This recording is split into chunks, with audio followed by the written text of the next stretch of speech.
Hello students, this is question number 2 from exercise 10.1 of NCERT class 10th.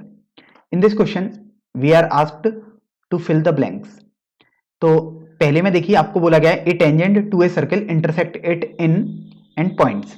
तो जैसे अगर मैं पहले वाले पार्ट को देखूं तो आपको बोला गया है कि यदि आपके पास एक सर्कल है और उसकी कोई एक टेंजेंट है तो वो उस सर्कल को कितने पॉइंट पर इंटरसेक्ट कर रही है। तो अब देखिए ये इंटरसेक्ट करने का मतलब ये केवल एक ही पॉइंट पर टच करते हुए जा रही है, तो इसे हम बोल सकते हैं intersects it in one point only. अब देखो दूसरे वाले पार्ट में आपको बोला गया a line intersecting a circle in 2 points is called. तो अगर कोई भी लाइन होगी जो उस सर्कल को किन्हीं 2 पॉइंट्स पर इंटरसेक्ट करती है तो उसे हम सीकेंट बोलते हैं। तो ये आपका सेकंड पार्ट का आंसर हो गया। थर्ड पार्ट में बोला गया एक circle can have fill in the blanks parallel tangents at the most. तो आपसे बोला गया है कि यदि किसी भी सर्कल की मैक्सिमम कितनी पैरेलल टेंजेंट हो सकती हैं।